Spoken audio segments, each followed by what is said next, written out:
అదృష్టవంతులకే ఇలాంటి కలలు వస్తాయి. ఈ కల వచ్చిందంటే మీరు చాలా లక్కీ. నిద్రపోతున్నప్పుడు మనకు చాలా సార్లు రకరకాల కలలు వస్తాయి.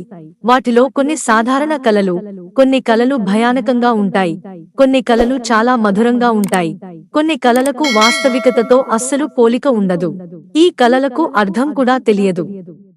కాని కలల శాస్త్రం అటువంటి కలల యొక్క లోతైన అర్థాన్ని దాచిపెడుతుంది. గురువుకు సంబంధించిన ఒక కల ఉంది. చాలా సార్లు ప్రజలు తమ గురువుని కలలో చూస్తారు. కలలో గురువును చూడటం చాలా శుభ సంకేతంగా భావిస్తారు. కాని ఇది చాలా విషయాలను సూచిస్తుంది. ఎవరికైనా కలలో తన గురువు కనిపిస్తే గురువు స్వయంగా అతనిని జీవితంలో సరైన దిశలో నడిపిస్తున్నాడని అర్థం. ఎవరైనా తప్పు మార్గంలో వెళుతున్నా లేదా తప్పుడు మార్గంలో నడుస్తున్నట్లయితే గురువు వచ్చి ఆ వ్యక్తికి సరైన దిశ, సరైన మార్గం చూపుతారు. కొన్నిసార్లు గురువు కలలో ఏదో చెబుతారు లేదా చూపిస్తారు. మరోవైపు ఎవరైనా మంచి జీవితాన్ని గడుపుతూ గురువుతో పూర్తిగా నిజాయితీగా ఉంటే ఈ సమయంలో కలలో గురువును చూస్తే అది కూడా చాలా శుభప్రదంగా పరిగణించబడుతుంది.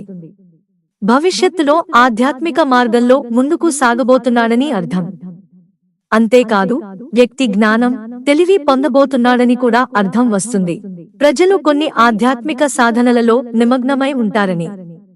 అటువంటి పరిస్థితిలో గురువును చూడటం చాలా శుభప్రదంగా పరిగణించబడుతుంది. ఒక వ్యక్తి తన గురువును కలలో చూస్తే ఆ వ్యక్తి భవిష్యత్తులో ఆధ్యాత్మిక సాధనలో విజయం సాధిస్తాడా లేదా గురువు తన ఆధ్యాత్మిక సాధనతో సంతోషిస్తాడా లేదా భక్తుడు తన పట్ల ఉన్న నిజాయితీతో సంతోషిస్తాడా అని సూచిస్తుంది.